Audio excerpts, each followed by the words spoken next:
get in gear with a car loan from ACB. Drive away with a loan that fits you. Get up to 100% financing and 10 years to repay on a new or used car. Plus, get a pre-approved credit card. So rev up and get in gear with the Simply Smarter car loan. Call or visit us or go to acbonline.com for more. ACB Caribbean, simply smarter banking.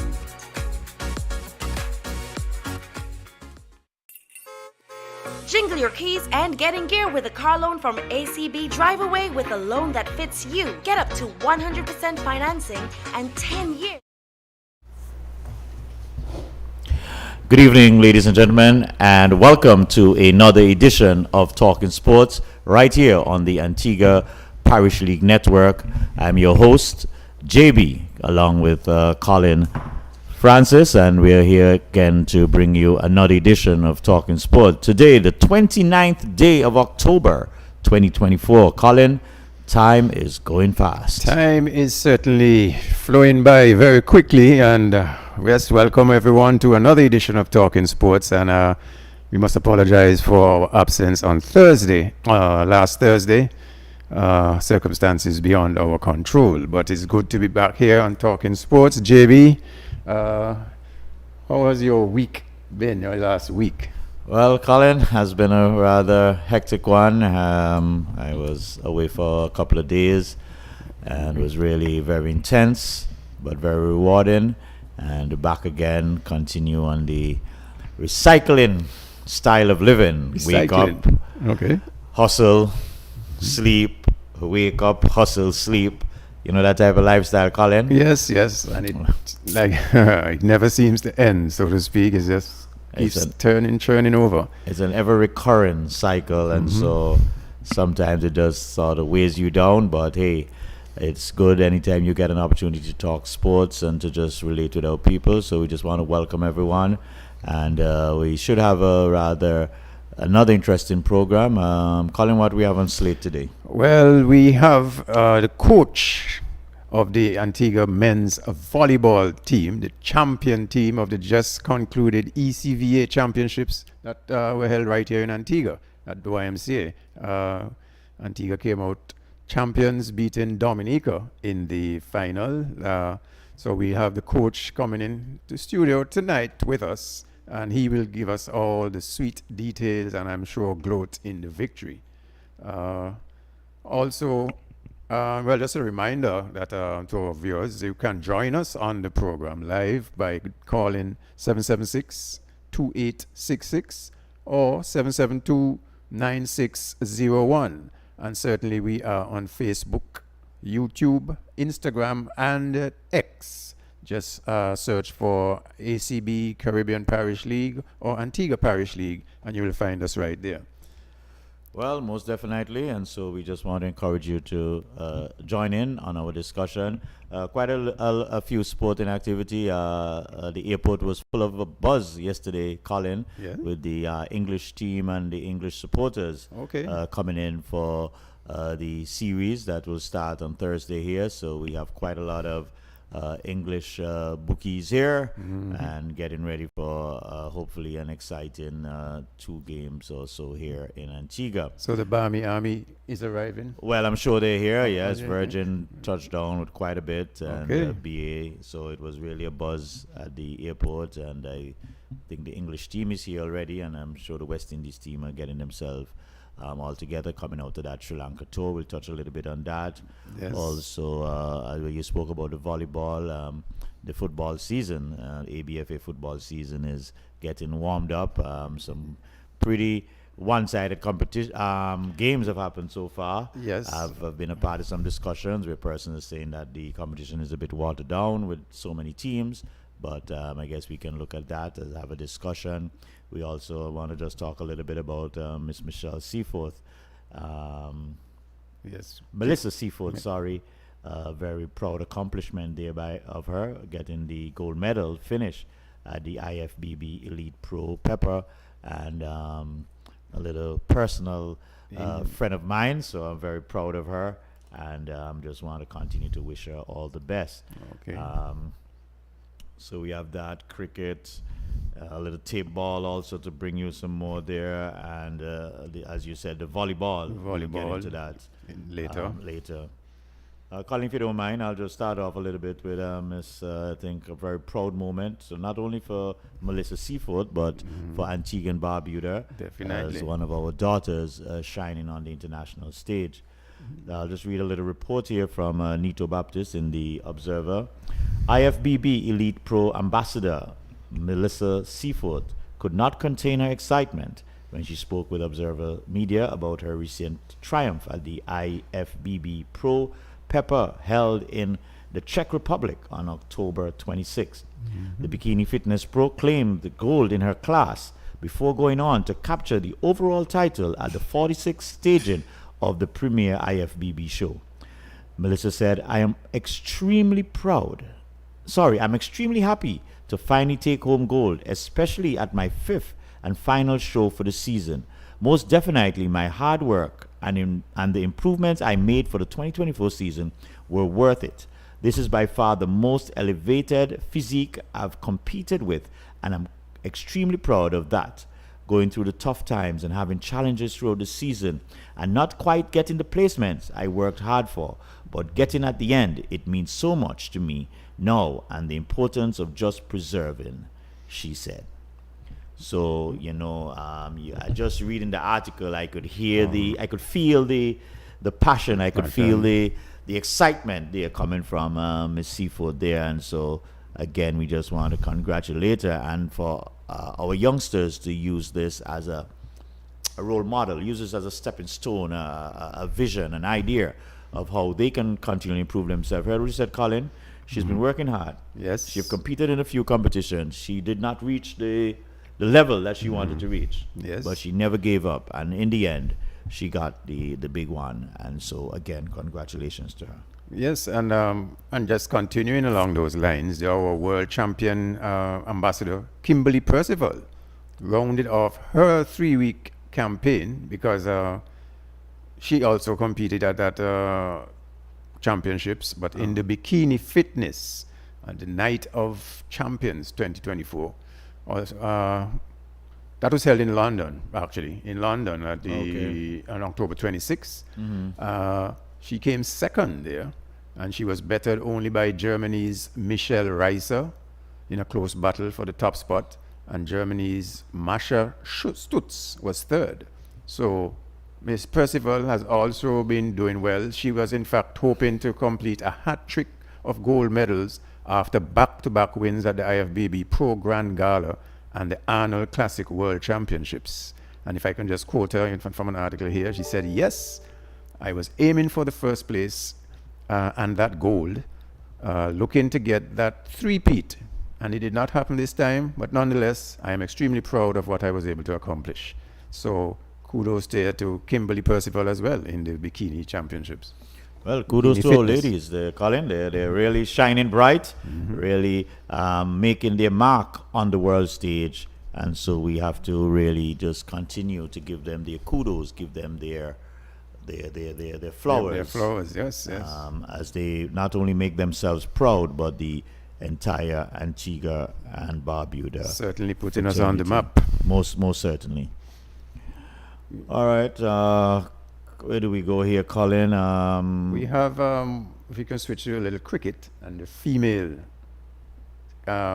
side of it, we see the CWI has awarded the females a year-long contracts. They have awarded, in fact, contracts to 14 players.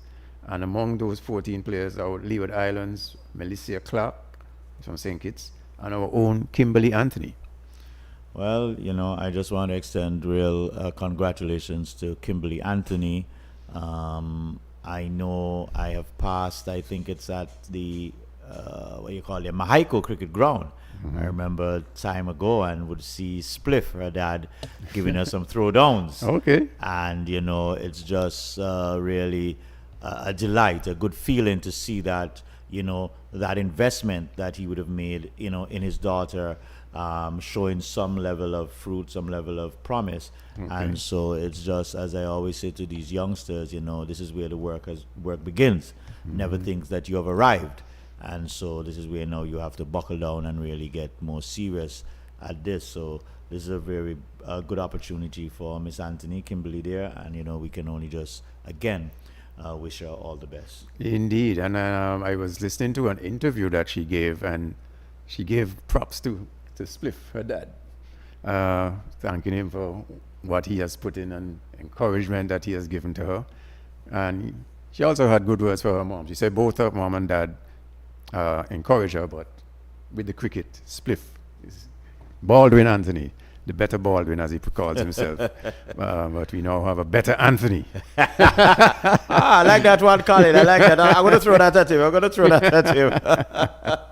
So, well, certainly kudos. You're very proud of Kimberly Anthony, and hope she goes from strength to strength and makes it to the West Indies senior team, women's team. Well, that is the ultimate. That should be the ultimate goal. I would want to believe, get into that West Indies platform, and anything is possible after that. In terms of contracts for these franchise league. I mean, Yes. and we got to give softball cricket some credit here to Colin, because persons like Kimberly, they came through the softball ranks, and it's that playing of that sport that gave them the love for the game, and so softball does play some role in the development of our cricketers. I remember listening to a feature by Viv Richards at the time, Sir Viv Richards, sorry, Viv, yes. and he spoke about just playing on the beach and how it just garnered the skill, that ball coming off of the water. Yes. Colin, and so yeah, we got to give the softball fraternity some credit there for their hand and role they played in development of Kimberly Anthony. Indeed, and we hear a lot of our cricketers, the older ones, speaking about the value of playing one-tip cricket in the days. I don't hear much one-tip being played these days, but certainly playing the softball game, especially again, skinless ball and now the tape ball, which I know you are very much involved in, certainly helps to develop these cricketers. Most definitely, and and another lesson I take out of it is when we look at Spliff, and as I said, the attention and the commitment he gave to Kimberly once she started to develop that promise, is sometimes we as parents, we don't really spend that time with the children to encourage them, to True. assist them in their development. I know growing up, you're playing a sport, the parents, your brother, your sister will come and support. Now we watch these school leagues, and there's hardly Any support on the sidelines. And the sidelines, I mean, yes, I know life has changed. Everybody now is busy. It's all about work and hustling, but we have to find that time to give them that sort of moral support. Indeed, and if we can look at the case of Mr. Joel Andrew, there's hardly a report that comes out and is not mentioned, and there's no mention of his mom, who has been supporting him from ever since. And I think if I can recall, if I look at Joel's what do you call it, profile pic on his WhatsApp, I want to believe it's his mom that I see him there with. Yes. And it says a lot, and it Indeed. speaks volume there. And as you said, is like what do they call it, your handbag. So in the reverse format, she's like Joel's handbag, because everywhere Joel goes, she's there.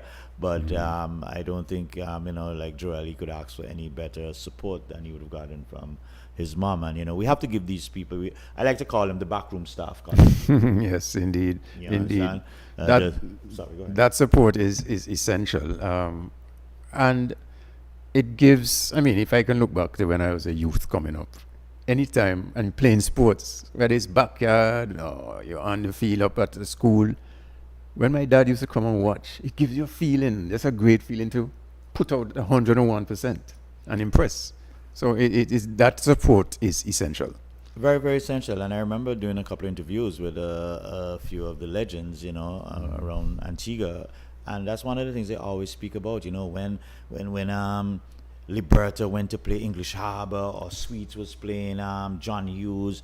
The crowd support was there, you know. The Saturday they were already firing their missiles at each other, and then on the Sunday, you know, everybody was just there, and you know, you see that support, and you know, even some of them saying yes, they appreciated the support, but it was also fearful for them because the criticism was going to come, harsh and hard, but.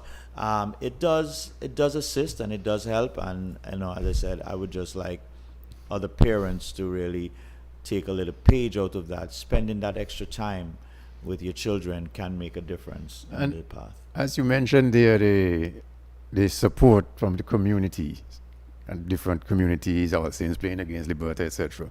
Who can forget the kind of crowds you used to have when Empire is playing against Villa? Or even Villa against West Ham, which it's like a derby. All Saints or English Harbour coming to town to play again in the Premier League. Well, all the matches were played in town. When in English Harbour is playing against Empire, the crowd support, or Liberta playing against, the crowd support was just phenomenal. All the Liberta massive coming in, or the All Saints massive coming in, playing against the town team. But so that's community spirit. Parental support and encouragement is essential, definitely. Very much so, and so, you know, we just want to again just appeal to, you know, family, not only mom and dad, but brothers, sisters, auntie, cousin, you know, go give that support. You know, they're playing a game. Yes, you ask for time off to go to something, ask for a little time off to go and support. Yes. You know, I mean, that youngster, give him that encouragement, let him feel good. That also pushes you, Colin, to perform now. Oh yes, of course. That pushes you to perform. Of course.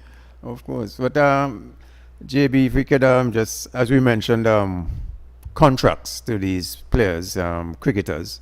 I am noting here that the other regional contracts that have been extended, and I'm looking at the Leeward Islands. Well, all the islands, all the territories who have gotten these contracted players, and looking at the Leeward Islands listing of players who have been given contracts. Joel Andrew as an under 25, Colin Archibald, Jaleel Clark, Rakeem Cornwall, Daniel Durham, Kareem Agor, Justin Graves, Jamar Hamilton, Kofi James, Jeremiah Louis, Mikhail Louis, Cameron Pennyfeather, I'm not sure about him, Javier Spencer, O'Shane Thomas, and Hayden Walsh. So I just thought I'd bring that up to say congratulations to the Antigua players who have been included there, and to all of them really, but certainly to our own Antiguan brethren there for being awarded those contracts. Yeah, congratulations. I was expecting to see Tyrone Williams. Okay. Included in a list like this. I think he has showed a strong level of maturity over the last couple competitions you've played in. Including from Antigua? Well, even in the Leeward Islands setup, I think he is, because I think he was a reserve for the 50 overs that's coming up. Yeah. Okay. And as I said, I believe he has had some strong performance. I mean, I know there might be others, and no matter who you pick, when you're picking, there's always going to be a debate. You understand? Yes, we understand that. Yes. I would have loved to see him. He's been around for a while, but I think maybe he's one of the late bloomers. And I think if he gets an opportunity, I think his frame of mind is there now where he can take some good advantage of it. But he just has to keep pressing on. As Melissa said, yes.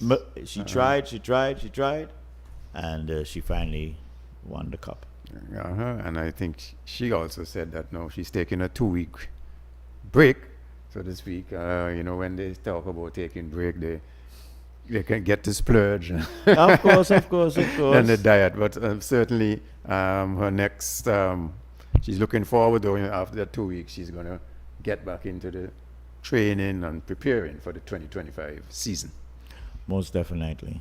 While we're on cricket, just cross over a bit to some international cricket here. Okay. We'll get back a bit and look at the West Indies. The West Indies did announce the team that will face England, but who we have playing here now? We have the test match going on there in looks like Bangladesh, Chattogram. And it's South Africa versus Bangladesh. South Africa batting first. They are 307 for 2. Tony Dezuri. He's on 141 from 211 balls, 10 fours, 3 sixes. And he's there with David Bedingham at the moment, who's on 18. And I think, let me just look at the scorecard to see who else contributed. Oh, and Tristan Stubbs.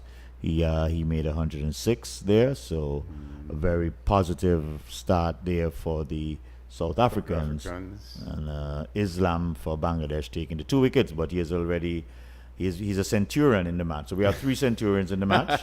He has 30 overs, 2 maidens, you're a harsh man. 110 runs, and 2 wickets there. Let me see if there's any other. If I can just put in a plug for him, economy rate is just 3.66. So it's not that he's been blasted around. All right, Colin, you have to find that one for him, huh? Well, yes, I mean, bowlers have to work very hard in this game. And everything in this game, the batsmen get all the kudos and the credit. So let's give him a little props there. He only went for 3.66 and over. 30 overs, that's a long, quite a lot of bowling. That's quite a lot of bowling that he would have done there. Just trying to find the West Indies side. And this is that's a 1 day? That's the first No, that's day a test 1 match. of 5. That's a test Day 1 match. of 5. Yes, I just know looking at that. 307 for 2 at the end of day 1. Okay. Well, certainly a lot of cricket. We hear that New Zealand just completed a series victory in India. That was something else. I don't think anybody would have. I think we had a lot of people who lost some good money there. I really believe nobody would have expected that, and it was just. Yes, at second test, if I can just give the scores there. Sure. New Zealand made 259.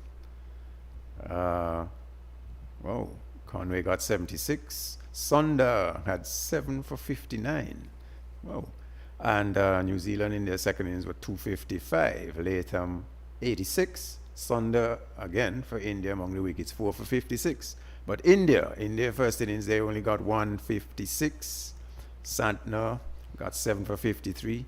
And chasing, we'll attempt to do the maths to see how much they were chasing. Mine not that quick, but chasing, they were bowled out for 245. So New Zealand won by 113 runs. Okay, so 113, 245, 345, 357? 357. Okay, great. 258 or something like Or that. something like that. Yeah. Okay, so New Zealand won that series, lead the series. Oh, 2-0. 2-0. So there's one more to go. Yeah, there's one more test to go. Okay. That should start on our Independence Day, Okay. November 1st.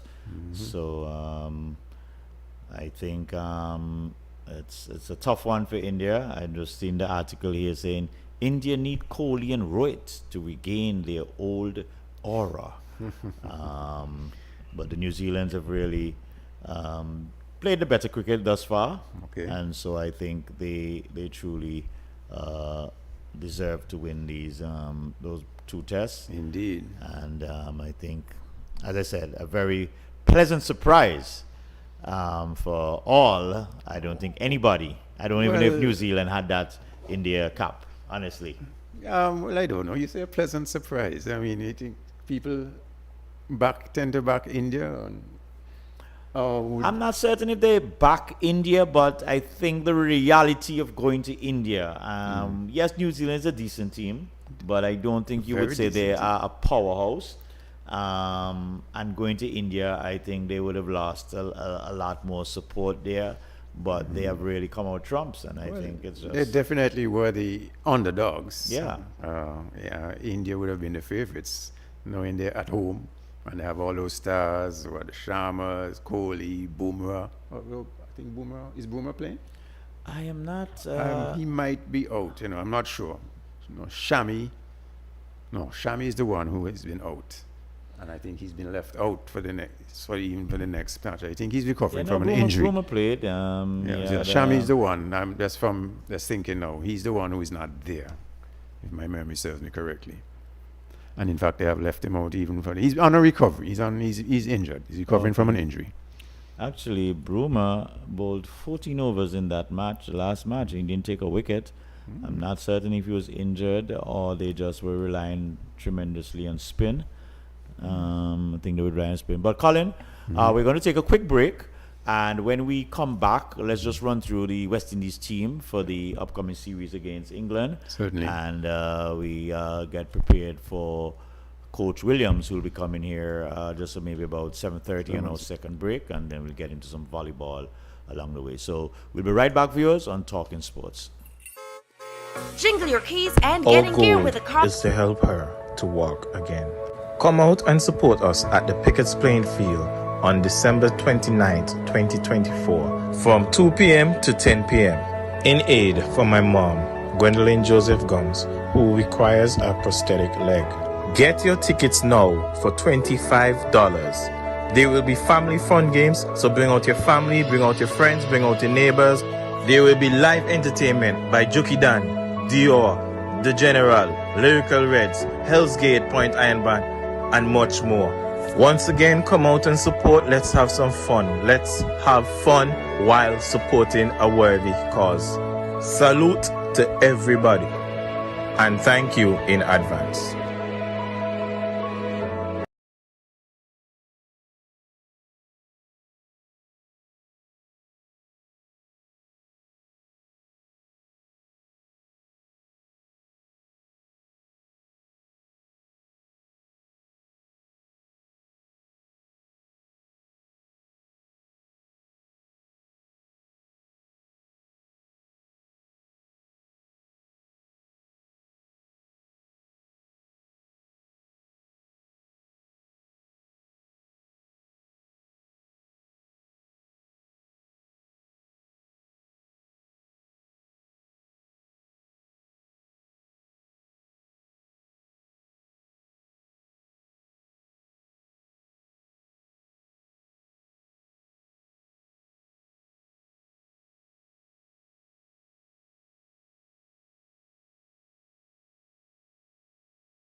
Our goal is to help her to walk again.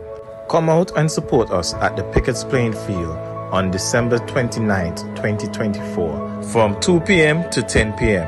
in aid for my mom, Gwendolyn Joseph Gums, who requires a prosthetic leg. Get your tickets now for $25. There will be family fun games, so bring out your family, bring out your friends, bring out your neighbors. There will be live entertainment by Juki Dan, Dior, The General, Lyrical Reds, Hell's Gate, Point Iron Band, and much more. Once again, come out and support. Let's have some fun. Let's have fun while supporting a worthy cause. Salute to everybody, and thank you in advance. Yes, we are back here on Talking Sports on the Antigua Parish League Network. And thank you for staying with us. And don't forget, you can be a part of the discussion by calling in to us here at the Antigua Parish League Network on Talking Sports.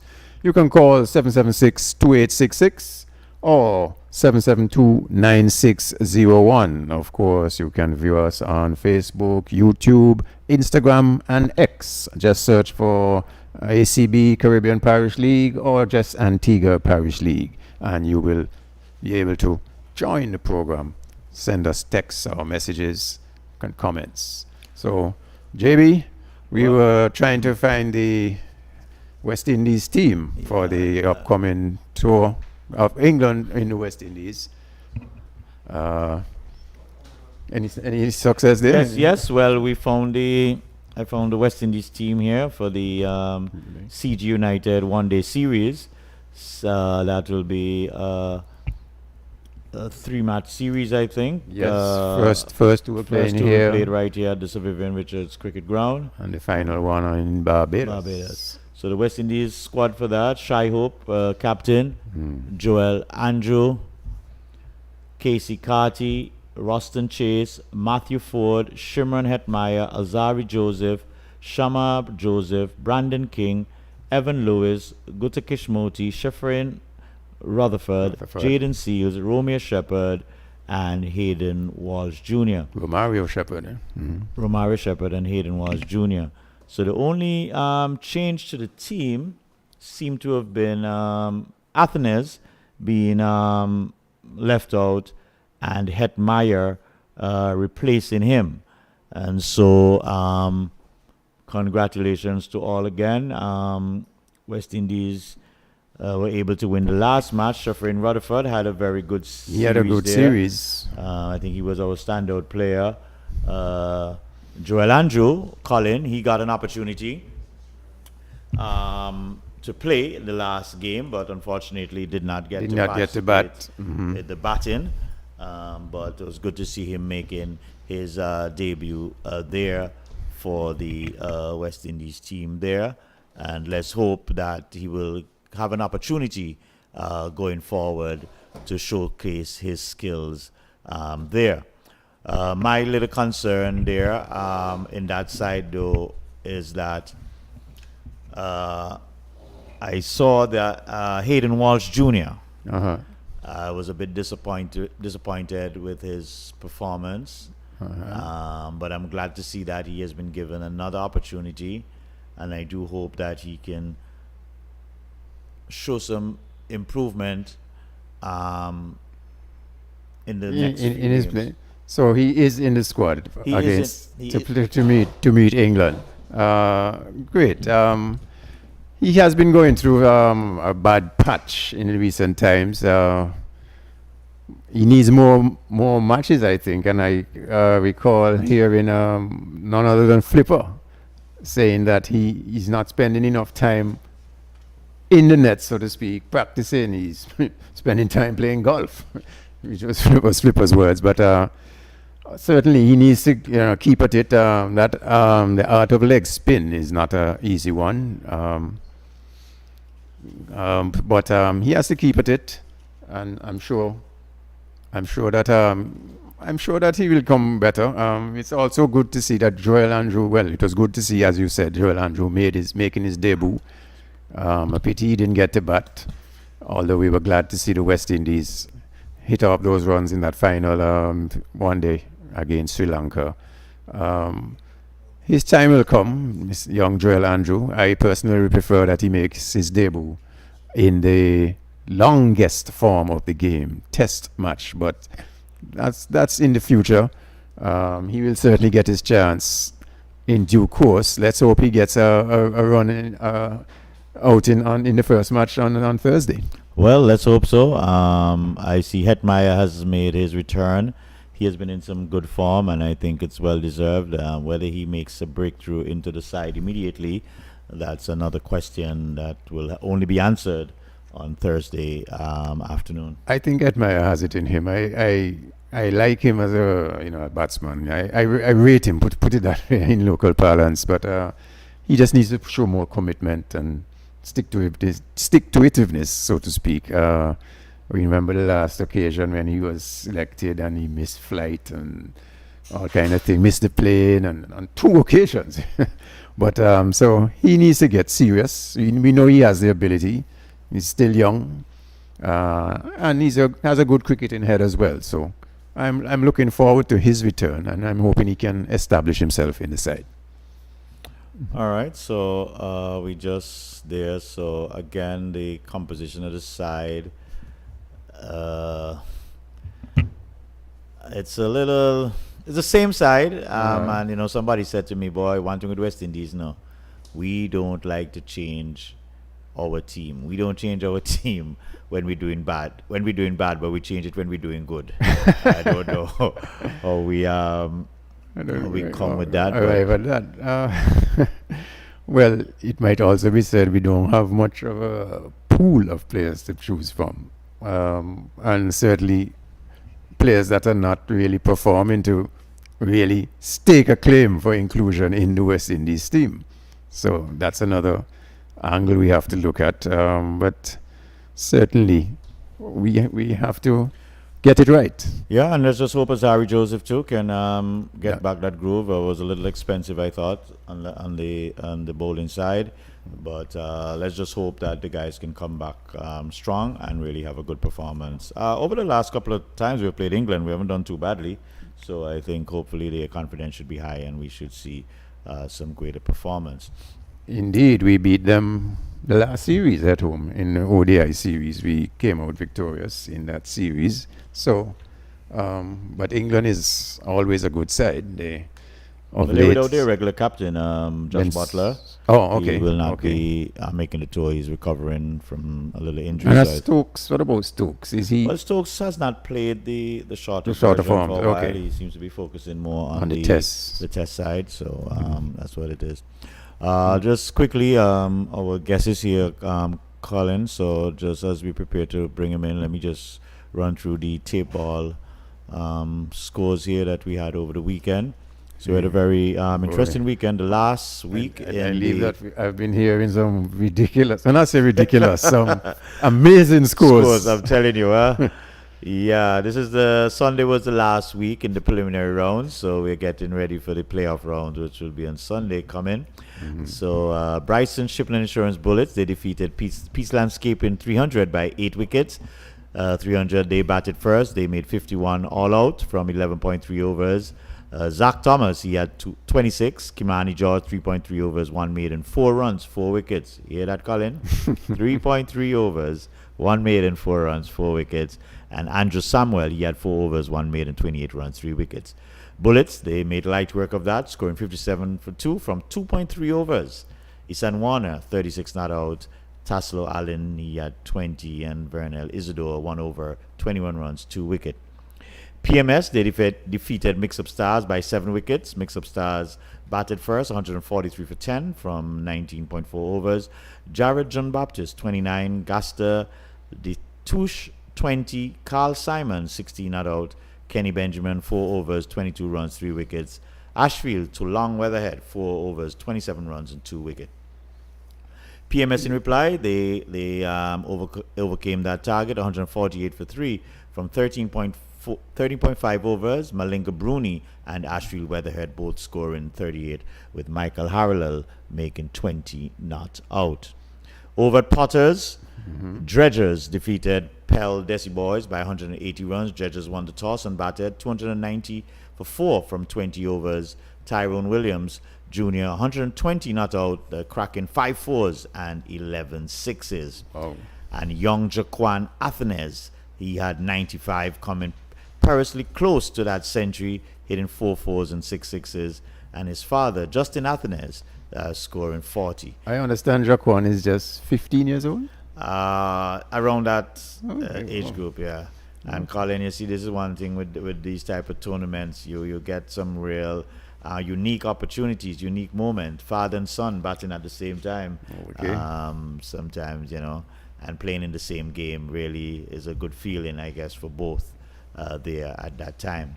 Desi Boys in reply, they could only muster 110 all out from 19.4 overs. Elroy Francis Sr., he had 19. Prasanna Honova, he had 19. Frederick Floyd, that's a.k.a. Fish, still at it, he had 18. And Mike France for Dredgers, 4 overs, 19 runs, 4 wickets. Kirk Douglas, 4 overs, 22 runs, 3 wickets. And Jaquan Athenes, again among the wickets, 4 overs, 16 runs, 2 wickets. In the feature game, Pelican Safari, Ness Beach Bar and Restaurant VIP, they defeated Gladys Potter, GP Eagles by 12 runs. Eagles won the toss and fielded. VIP VIP at their turn at the crease, they scored 124 all out in 13.1 overs. Conroy Semple making 19 not out. Michael Dover 19. Peter Belafonte 18.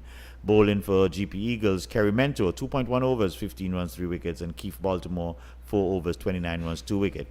Eagles thought they had this one in the bag, but were bundled out for 112 all out in 15.4 overs. Karik Mentor, another youngster there for you, Colin. Okay. He made 23. Kerry Mentor, another father and son combo that we have in this tournament. He made 22. Melvin Charles, he had 17. Dimitri Lucas, he had 4 overs, 19 runs, 3 wickets. And Conroy Semple, 1.4 overs, 8 runs, 2 wickets. Elroy Francis Jr., 4 overs, 24 runs, and 2 wickets.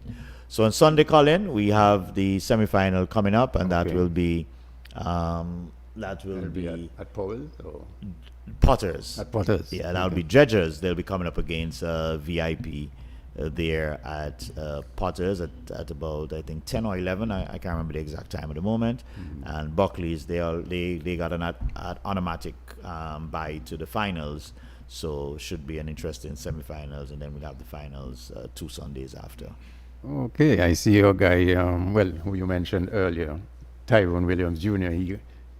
He did well. He got his century. And the mentors and all these familiar names, good to see them or hear them there. But JB, I have to pull you up a bit there. You're saying you have to get fish to come in here. I really want to get this. Yeah, this boy, I gentleman. really want to. What I'm going to do, Colin, because I know you're going to be out. I know he's a character. Next week.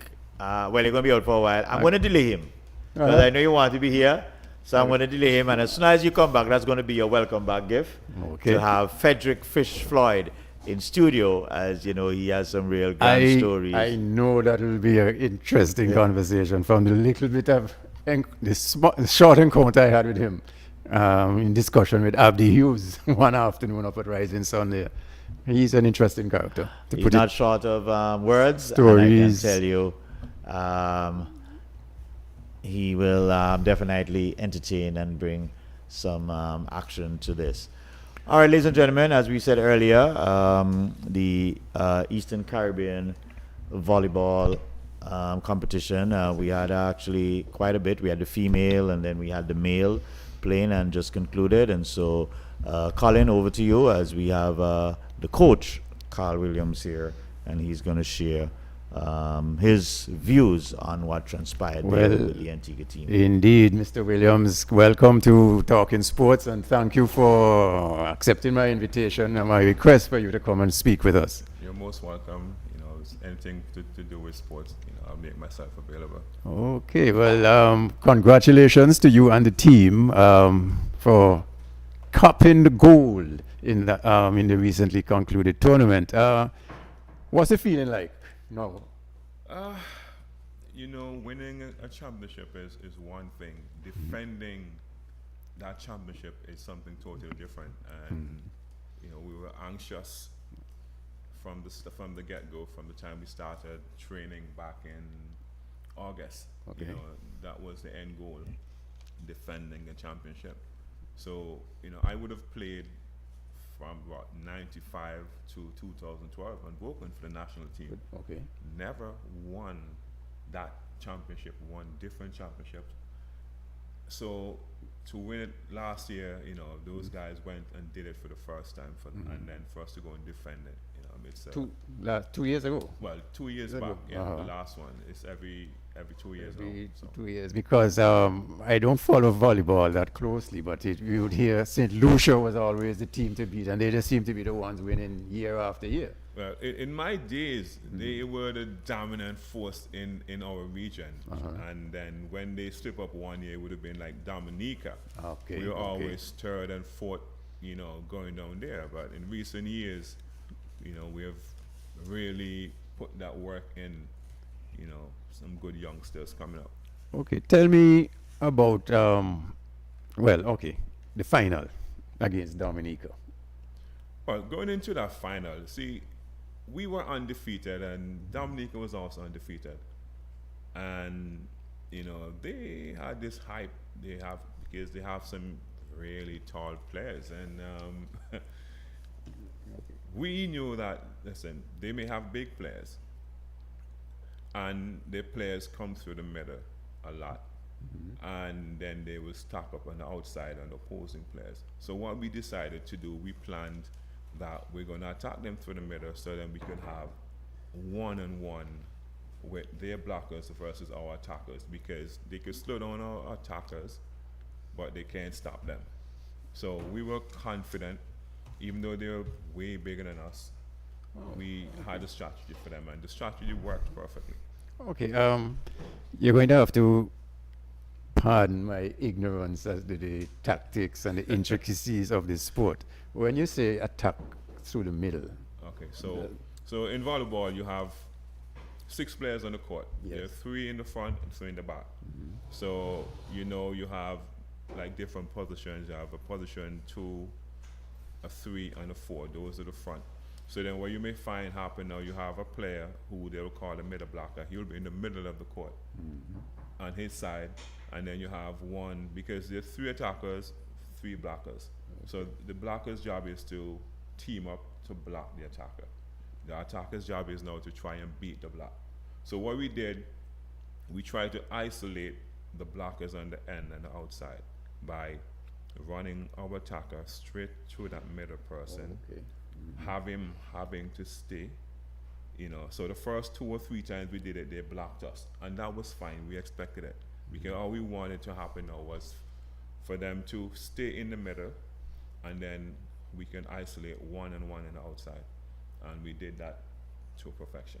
Okay, looking at the scores, we won the first set, they won the second set, correct? It's Correct. 25-18, 17-25, 25-18, 25-15. Yes. So, losing that second set, would you say that, what caused you? Did they? Listen, in sports, there were some issues in the game. I'm not going to come and lie. There were some issues in the game, whereas, there were some questionable calls. Okay. And a particular call was made, and then I saw my setter head went down. And then they gained some momentum. We had no more timeout. So the guy said, you know what? I said to them, let it pass, leave it, focus on the next set. Focused on the next set. And then we went out in that third set, and then we stamped our foul tee from there right through. Okay. So that was it, basically. All right. Looking at the format of the tournament, I noticed that Antigua played. We started with, well, again, I must say, I'm I'm a novice. I don't follow volleyball, but it seems as if you got the easier teams first, and then Well, Coming up to you as a host country, because we would have gone to championship other places, and we face, strong team from onset. But as a host country, you're given maybe, certain privileges. Okay. Because it went based on the rankings. There are a few options, and any way you put it, we're going to meet strong teams. So, even during our training, doing scrimmage versus the other guys, you're not going to get that serious fight, from the guys, because they know them, they know they could beat them. Yeah. So having those teams, and like it got from easy, and it went up to difficult, and we were happy for it. And I was mostly happy for that Bermuda game, the fact that we were 2-0 down, and the guys showed the resilience to come back. And when I saw that, I knew it'd have been a problem for any other teams to beat us. okay. We were prepared. Is Bermuda traditionally over the years a force in volleyball? They've actually only been around for maybe the past 6 years. In fact, the last time when Antigua won the first championship, they beat Antigua on the way to that championship. Because the way Bermuda play, they're really good where the fundamentals are concerned. They're excellent. They play very slow, where we will jump high and hit. They will jump and hit below the block. So they're not an easy team to play against. Okay. So you have to make adjustments, for them. But they're a solid team. Okay. By the way, are you the coach for the women's team as well? No, Okay. I'm just the coach for the males, Okay. senior male for now.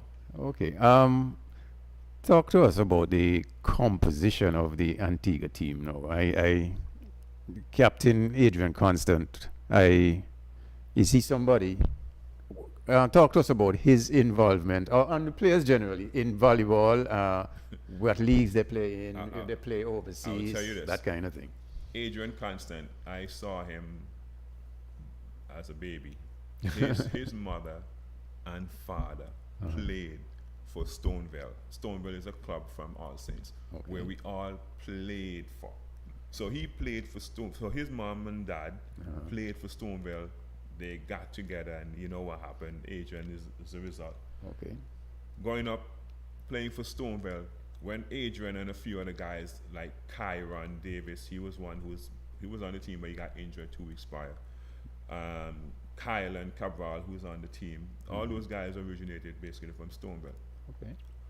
I left Stoneville so they could play. Because me being there, they would have been on the bench. So I moved on because I had nothing else to play for. And so after I did it, a few more of the guys from Stoneville decided to move.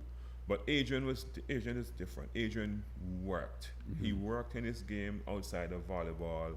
He worked in his game, and so much so that he gained a scholarship for volleyball. He went away and did very well. And, you know, in my opinion, he has been our best player maybe in the past 4 or 5 years. Okay. Straight across the board. So he in a scholarship to the States. Yes. And does he play regularly? I'm not asking this correctly. Is he in a league playing in the States? No, he played school ball. He has been back. He played college ball in the U.S. He has been back now. I can't say exactly how long he has been back, but basically we play our club league here. Our local club league runs from about the end of February to maybe June. Okay. And he plays for Stoneville still. Okay. They would have won the league quite a bit of times. So, you know, and plus he played beach and other different stuff. So most of the guys, all the guys on the team, they play volleyball.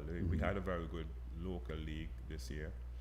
And the training squad was selected from the league, where we had, a lot of newcomers to the national setup.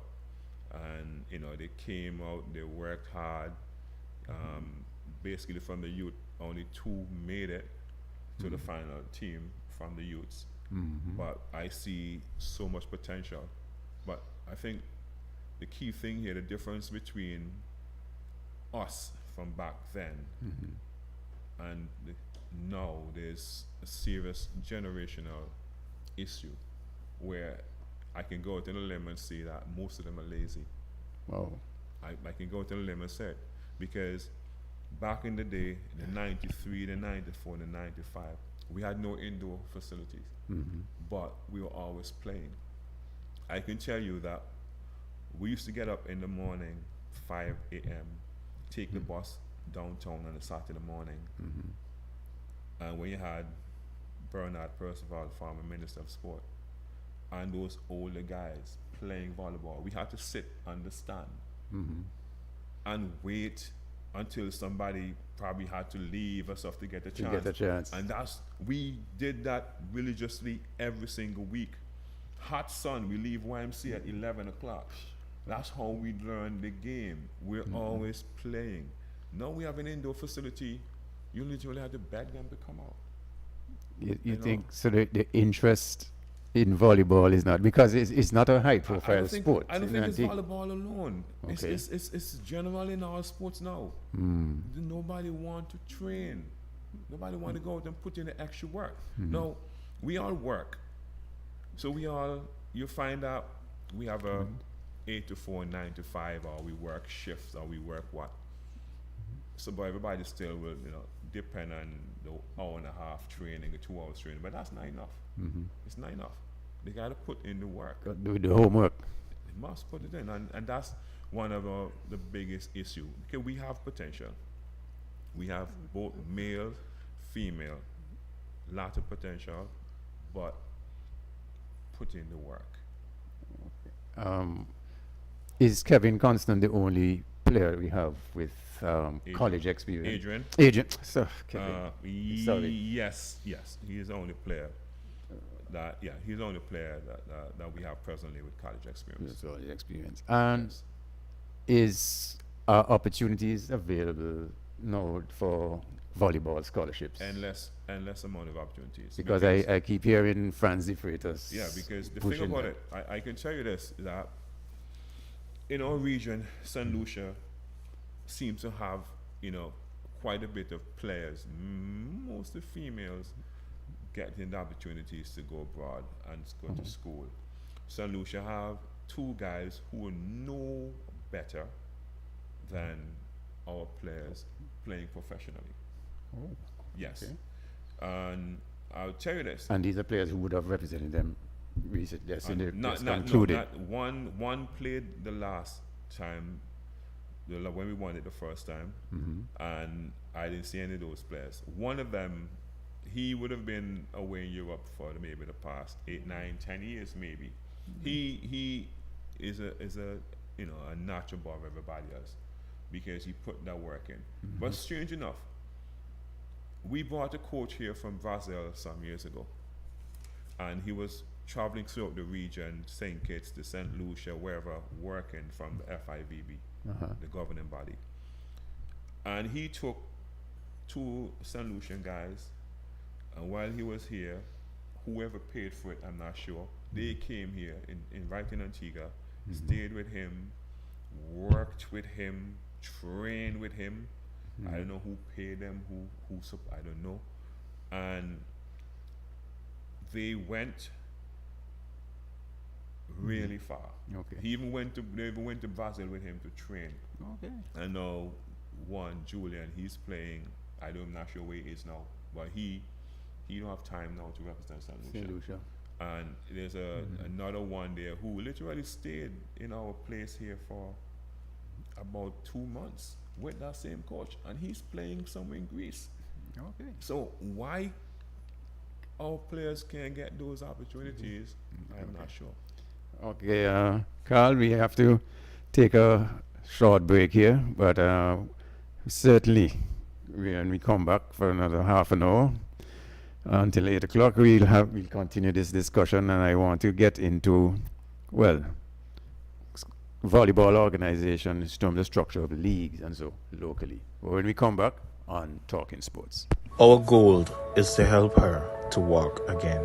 Come out and support us at the Pickett's Playing Field on December 29th, 2024 from 2 p.m. to 10 p.m. in aid for my mom, Gwendolyn Joseph Gums, who requires a prosthetic leg. Get your tickets now for $25. There will be family fun games, so bring out your family, bring out your friends, bring out your neighbors. There will be live entertainment by Juki Dan, Dior, The General, Lyrical Reds, Hell's Gate Point Iron Band, and much more. Once again, come out and support. Let's have some fun. Let's have fun while supporting a worthy cause.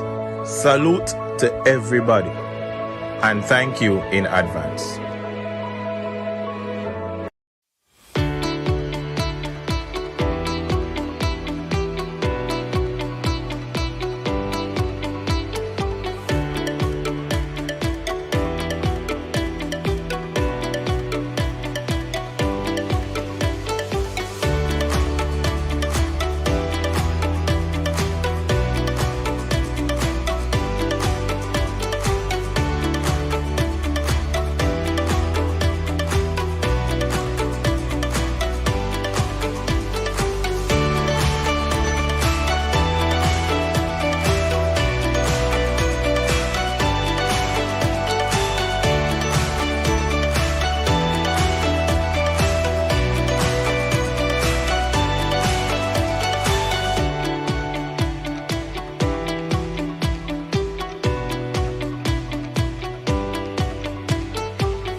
Welcome back to Talking Sports. Thanks for staying with us here. We are talking volleyball, and we are speaking with Mr.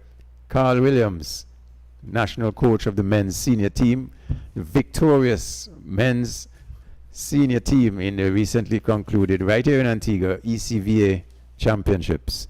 Carl, congratulations again and to the team and to you. Volleyball in Antigua. What's next? We've won this championship. I made a note here that it makes us eligible to represent the region in the Continental Cup. What is that? Well, Explain. normally whoever wins this competition, then you move up to a higher level. We're not too sure which level we go to next. It could be Caribbean Championship, where it's crossover, where you're going to meet the Trinidad and the Barbados and the Suriname, and those teams, because those teams are a level above us, realistically. Or we're going to go further, where we're probably going to meet a Dominican Republic, a Guatemala, and that's another level. Okay. Or maybe go where we meet a Cuba or Canada. So we're not sure where we're going to end up at the moment, and we'll find out that in due time. Okay, and if I'm going back to my ignorance of the sport and the technicalities, I noted that Captain Adrian Constant was voted MVP and best opposite. What is it, best opposite? All right, so every position, the court, so we have serving, so service who starts the game. So after serve, then you have the reception, the pass. That's another element of the game. And after the pass, then you'll have a set, where the setter will set the ball to one of the spikers. Okay. So then you have now spikers, one that will play in the position 4. So the court is 1, 2, 3, 4. So one will play in position 4, one will play in position 3, that's the middle, and one will play in position 2, and that's what they call opposite. So he plays behind the setter.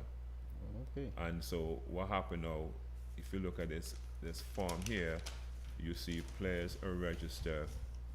They register based on where they're playing and stuff like that. So that's make them eligible for whatever. So, volleyball is one of the most technical sports you can find out there, and it's the most team related sport you'll probably find, because you can't do it on your own.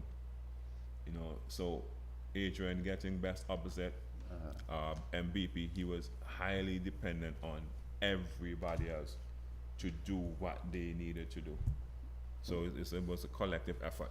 So he been awarded MVP. Is this overall for the tournament or for the Antigua team? No, for the tournament. For the tournament. Overall for the tournament. Okay. And, what an accolade indeed. Yeah. Are the women, how, I know you say you're not the national coach for the women, but how do they rate or rank in the regional setup? They just came, They came fourth. Yeah. How do they compare? Just looking at them and technically and so forth. Our females, what female team, how should I put it? Our female team, they're great potential with the females. We have quite a bit of, experienced players. Is there injuries? Okay. That was a factor there. Then we have some young players who, coming up, hungry for the experience. But preparation is important. And again, don't expect to come and put 2 hours in and expect wonders. You have to do remedial work. You have to. When I started playing volleyball in late 1993, I was on the national team 1995 starting. Okay. Why? Because I'm walking down the road, I'm simulating the spike. I'm simulating the blocks. I'm working on my game.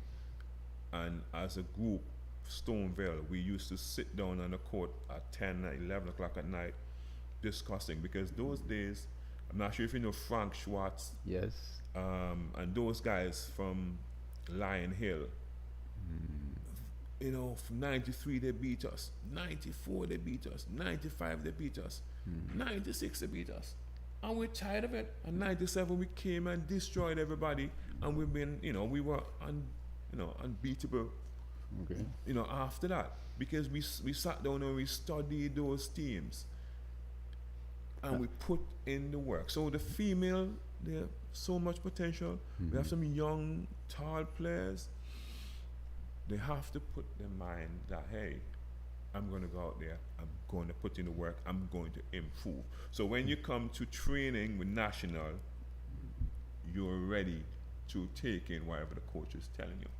Because even for me, during this preparation, some of the players had to be teaching them the game at the national level. Wow. Yes, some of them. Not a lot, but some of them. So right now, my interest is to do some work with the youths. Well, I was just going to ask or even suggest that effort has to be put into going into the schools and promoting the sport, starting the game there, coaching or teaching the game there at the school level, at the secondary school, or even you see, earlier. the school, their coaches that are in the schools. Okay. I think the national female coach is in the school. Okay. One of my assistant coach, he's in the school. So we have players who taught me the game. Is there a school league? There's a Okay. school league. And the school league, sometimes I'll tell you, I think there need to be more coaches, because you go to YMCA at 2:30 in the afternoon, you'll probably find 200 school kids from the various schools Wow. congregate there, and you'll probably find 3 coaches. That is not enough. That's not a good ratio You know, at all. I had a initial training squad of about 18 players, and there were 4 of us, because I wasn't going to go work alone. I needed people. I can't see everything. Yes, of So course. my training team, and I just want to shout out to my training team. You know, my Joel Thomas, she had to leave prematurely to go and assist her mom, who was recovering from surgery overseas. We have Michael Hamilton, one of my assistant coach. We have Braulio, I think his last name is Lopez. He's a Venezuelan, but been living here for a while. We had people like Giselle, who's the secretary of the association, but she came out almost every night, video our training, and then share it with us, so we have something to look back on to make adjustments. So it was a collective effort, you know, and I just want to thank all of them, because none of this would have been possible without each and every one of them put Did you say Joel Thomas? Her mom is Valerie from our sins. from Alzins? Okay, I know Valerie. Father, Cajun father. Cajun and Jamie Thomas. Yeah, Okay. I didn't know that Valerie was overseas and had surgery. Hope everything is going well there. Yep, so far. Okay, great. So, yeah. The volleyball, I'm going to take you back to the tournament, because I want to just conclude the tournament. Playing the first match, playing the second match, having to come from 2-0 down against Bermuda. He came back, and then as the tournament progressed, what was the feeling like and the confidence level? Personally, for the team, personally, well, both you Hey, and listen. because if you Listen. you have to see the team. I'm going to be honest with you. Uh-huh. I had every confidence in the team. Me personally, I was a wreck. And let me explain to you. In all my years, I've played for the national team for 17 unbroken years. And I've coached on and off, because I was coaching before and I quit because of the lack of commitment. Okay. And the fact that I've never been nervous playing, no matter what competition I went to. never, ever, ever been nervous playing. Okay. But coaching, where you don't have that control out there, and you know, it was like, okay, we playing this team next. How will the guys perform? Are they going to come? You know, and then so Sunday, after we beat St. Lucia in the semi-final, I left the gym right after the guys went back where we needed to go. I could not rest. I was having a panic attack for the entire day into the night, and it actually sort of calmed down when the game started. And I don't know what happened, because you know, you're so anxious, and we had some worries, to be honest with you. But I knew as long as the guys came out and played, it would have been fine. When you say you had that panic attack and you're really nervous, I hope you had to not transmit that feeling to the players. No. That was something personal. Okay. But I discussed it with the coaches, because the coaches also had this feeling of how the guys going to play, will the atmosphere, you know what I mean, affect them or whatever. And trust me, it didn't. What was the crowd support like? It was tremendous. And the Volleyball attendance. volleyball, regional volleyball, even during the business league that's starting next week, always get really good support. Good. Really good support, I tell you. It's really well supported.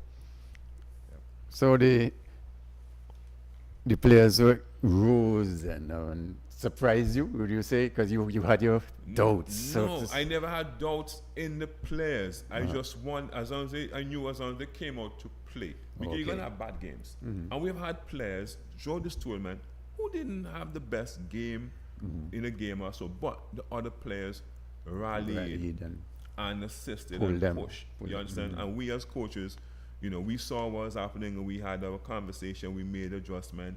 You know, for instance, Yashir August, he got best libero, that's a specialized player, and stuff like that. And versus Bermuda, he wasn't well, and he had the first two sets, it was horrible. And he sat there and cried. Yes. And, you know, we spoke, and other teams, you know, members rallied and said, hey, let's go, don't worry about that, move on, next play. And it was a turnaround, you know. So for me, I communicate with the coaches, you know what I mean, and I say, you know what, I'm not accustomed to feeling this way. What is happening? Okay. Because it's not my first final. So it was just like, but then when the game finished, I was a bit, you know, emotional, and along with Colin Thomas, because he has been around for a long time. And he's another coach? No, he's and a the player. He was the oldest player in the team. Okay. And we brought him in he resides in the US now. He came down here sometime in August for some family business. He asked if he could come practice. I said, sure. Of course. So he came training for 10 days. And that 10 days, I was impressed with what I saw. So I communicated with the executive and said, listen, based on his experience and all that, I need him to come back. And they agreed. He came back 2 weeks prior, trained every day, and he was instrumental in his leadership, in leading the team, in his decision making, and all those things. It was, you know, he was a key player in the tournament. Okay. You mentioned a position, the libero. And again, I have to expose my ignorance. I noticed that the uniform, there's this one player in a different color. Yes. So that's the libero? That's the libero. Okay. So the libero is a specialist defensive player who he can enter the court, but only in the back court. He can only play from the back court. So he could come in for any one of the players, the coach decide who he comes in for. And when the player time comes to go in the front court, he then have to come out. Oh, okay. And then that player will come in, take up the front court. Then a ball has to be served first. A play has to be completed first before you can go back in for someone else. Oh, okay. So it's a specialized position, and it's defensive, you know, So position. tell me something. The players lineup 3. 6 is like, I'll give you, borrow your pen. So, So basically, this is the court here. So this is the net. You have your top line here, yes. and you have the back court. So this is the court here. So you got position 1, 2, 3, 4, 5, 6. Okay. So here, this is the opposite here. You understand? So this person mainly, he can hit from anywhere in the front. He can hit from anywhere, but this is where he starts. So the libero can come in for any one of these players. Okay. But we usually bring the libero for the weakest player in the backcourt. So when they finish serve, if it's this person here, when you finish serve, they switch here, come off the court. Okay. When the rotation goes around and he's ready to go back here, then they have to switch because the libero cannot go in the front court. Okay. So it's a backcourt specialist right there. Okay. Yeah. In the course of play, Yes. can any player spike? Any player could spike. No, but any one of these players, will want to spike a ball at a set. They have to jump from behind this line here. They cannot touch. Any one of these 3 players in the back row, they can hit. So like Adrian, Yes. Adrian hit a lot. When he's in the position, he hits a lot. He jumps from here. Okay, he can get up. He jump from, he hit the ball out here. Okay. Yes, this is a 10-foot line between the between net, net and here is 10 Okay. 10 feet. Uh-huh. So when you have great jumping ability, you jump from here with ease. You jump from here and hit the ball with ease. And these players here now in the front, So you're saying that if one of these 3 players want to spike, they must jump from behind behind that line. to Okay. spike it. Okay. Yeah, if you touch your line, it's a fault because you're a back row player. The court is divided into 2. We have the front row and the back row. You understand? So Okay. you'll call it like a back row attack. So they must wait when the setter set the ball. This is timing. So only after he set, then they can. Then they move. But They move. so we have transitioned the game and advanced so fast that as soon as the ball comes out the setter hand, this person is already here hitting. It's advanced. But you gotta have really good timing. And we practice a lot of things.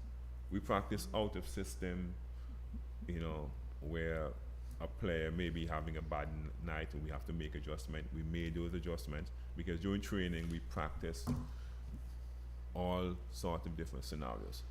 So what I realized, you need to come and watch at least some business league when it starts next week, so you get a better first-hand experience, from the game. I used to tamper with volleyball in my youth, but I haven't. With Frank and Tyrone and Those days, I mean, I can't even say so because Harris. a little Harris Lewis.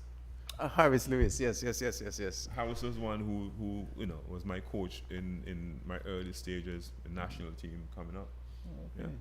Yeah. But speaking to you now and hearing all these technical, I had The no game idea has the game advanced. has advanced quite a lot. The thing in your day, it's early days where you had to serve to get point, where there was a side out. Now every mistake is a point. Is a point, yes. So yes, the game has gotten really fast, and it's no longer those big high balls anymore. It's quick running plays, executing. So when I spoke about earlier to you concerning, so you have over here 3 on that side, and you're gonna have boom, boom, boom, boom, boom. You got 4 here, and you got 2 here on the opposing side. Opposing side. So when my middle runs here, yes.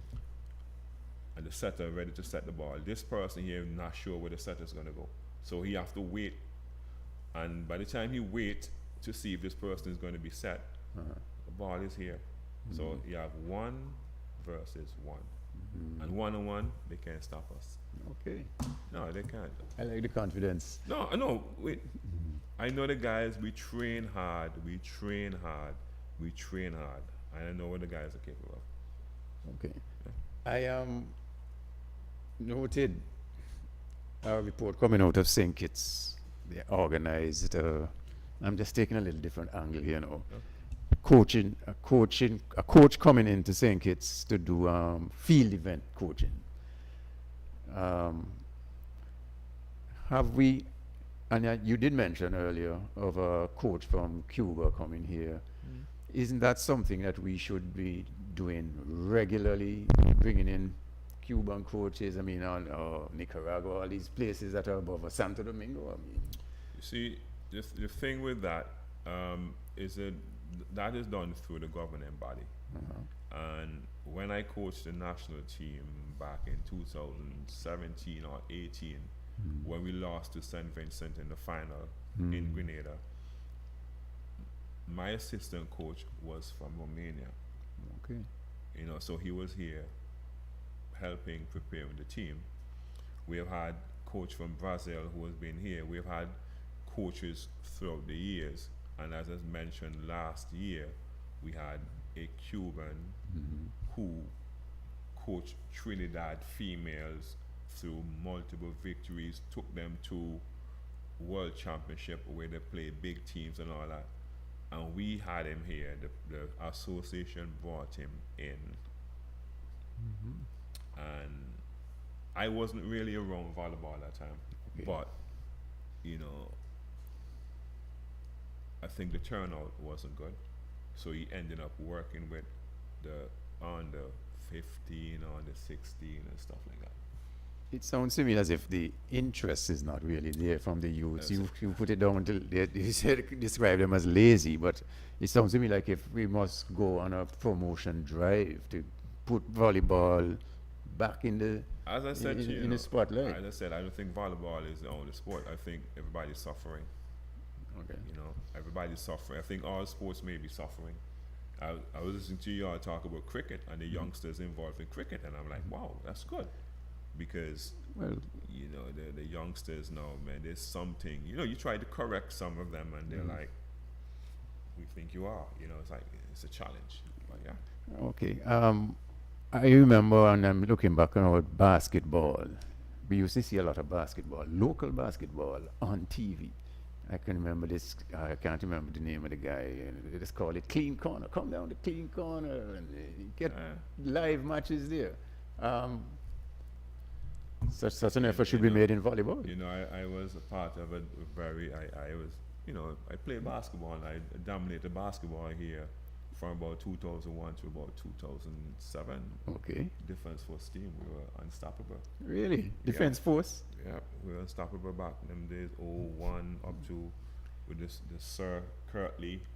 Okay. Yes, would you know, late Mike Albertin, you know, Gizmo, we were unstoppable, you know. So Short Michael Burton. yeah, man. Okay. We had a team, you know, the great Cat and I had many battles, you know what I mean? I respect him a lot, but as I said, there's a commitment. You gotta have that drive. If you want it, you gotta go for it. You cannot sit down and expect to be great in 2 hours and then everybody only wants to spike. Spiking is just one aspect of volleyball. Defense win championships. Definitely. Yeah. Well, in any sport, if in football, if your defense is weak, if you score in one goal up, then letting in two at the back. Let me never talk about football now. Football is a sore point right now. My team have me crying. Right He's now. in shambles, apparently. But where there's a will, there's a way. What's next for the Antigua team? We spoke about, well, in the Continental Championships. But what in the immediate future? What's? I mean, do you sit back and relax now? Well, what's the position as far as the local league? I travel this week to deal with some business, and then when I return, I'll have a sit down with the president where we will discuss what's next. Because as I discussed with him in a phone call yesterday, I said, listen, I want to go do some work with the youths, whether male or female. I want to do some work with the youths, you know, because I want to make it easy, you know. And when I said I'm talking about my team, because I'm not working with all my team, and we go do some work with the youths, you know, where we can teach them the game properly. So when they reach to that level, there's less work on certain aspects of the game. Because what we're realizing, by the time they get to us, they're already embedded in their bad habits, and it's difficult to take them out of it. Okay. Well, wish you all the best with that, because we certainly have to concentrate on the youths, keep them out of trouble, so to speak. And the earlier we get them involved in any sport, in this case volleyball, get them doing the basics, so the better. Anything you like to say as a parting shot as short as we conclude? Again, I just want to shout out again my team, everybody who contributed, the fans, all the supporters, and even when we went down, you know, they rallied. The association for having the faith and trust in me, you know. Basically everybody, the players, you know, because as coaches we prepare them, but then they had to go out and play. Yes, and definitely. I think everybody who were called upon went out and delivered, and I'm really proud of the team because everything wasn't smooth. We had our issues during training and stuff like that, but at the end of the day, we put all the differences aside and we're champions, defending, you know, I mean, back-to-back champions. So that was important. Okay, and again, congratulations to you, your coaching staff, and the team, because they really made us proud. We wish them continued success. We wish you continued success in the future. And again, thank you. Appreciate it, man. Anytime. Accepting the invitation to come here Anytime. and speak with us here on Talking Sports. Anytime. I didn't even know this existed, honestly. Now I know. Oh, you know. And certainly, I hope it won't be your last I hope not. visit here. We certainly, Win, lose, or draw. You know, of course. no problem. Thank you very much. Effort.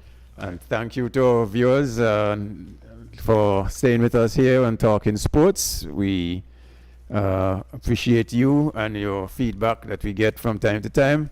And we say thank you to my co-host, JB. He had to leave, unfortunately, prematurely, but certainly we all appreciate and say thank you. Until our next episode of Talking Sports, it's goodbye from us here at Antigua Parish League Network.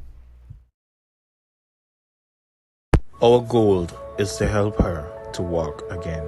Come out and support us at the Pickett's Playing Field on December 29th, 2024 from 2 p.m. to 10 p.m. in aid for my mom, Gwendolyn Joseph Gumbs, who requires a prosthetic leg. Get your tickets now for $25. There will be family fun games, so bring out your family, bring out your friends, bring out your neighbors. There will be live entertainment by Juki Dan, Dior, The General, Lyrical Reds, Hell's Gate Point Iron Band, and much more. Once again, come out and support. Let's have some fun. Let's have fun while supporting a worthy cause. Salute to everybody.